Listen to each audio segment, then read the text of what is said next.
Hello everyone and welcome back to the 20th episode of the Diary of an Endodontist.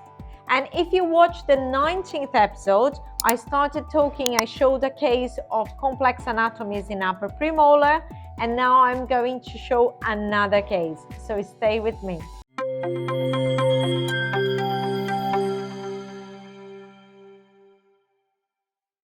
This patient was referred to me, had a crown done recently, and started to develop some symptoms on that tooth, the upper left 4.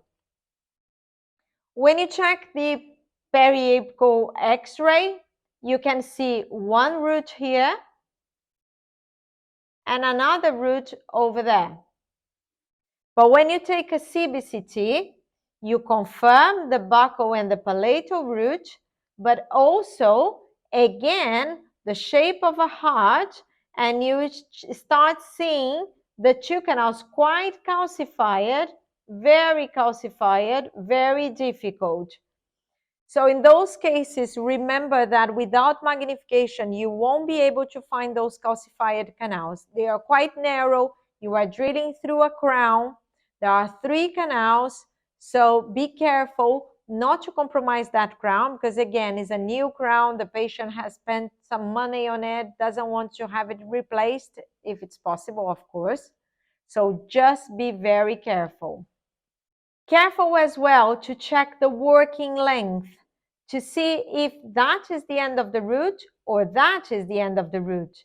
So the apex locator is important, and the pre-op CBCT, if you have, is also important for you to have some measurements and compare with the apex locator, because sometimes the x-ray you are not entirely sure. But remember, if you have one root over the other, it's difficult to see which one finishes short.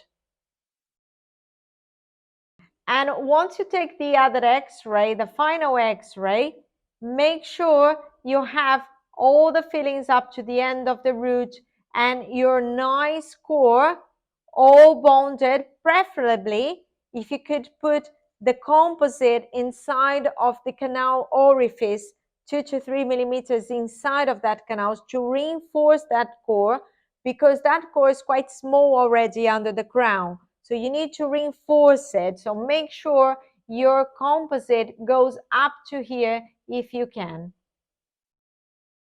And don't forget the access cavity to be quite small, because you don't want to compromise this tooth cervically.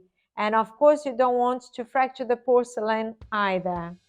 So thank you very much for staying with us. And I hope you have enjoyed those complex 3 canals anatomy in upper premolars. And you probably start to see more of them now that you know that they exist. Thank you very much.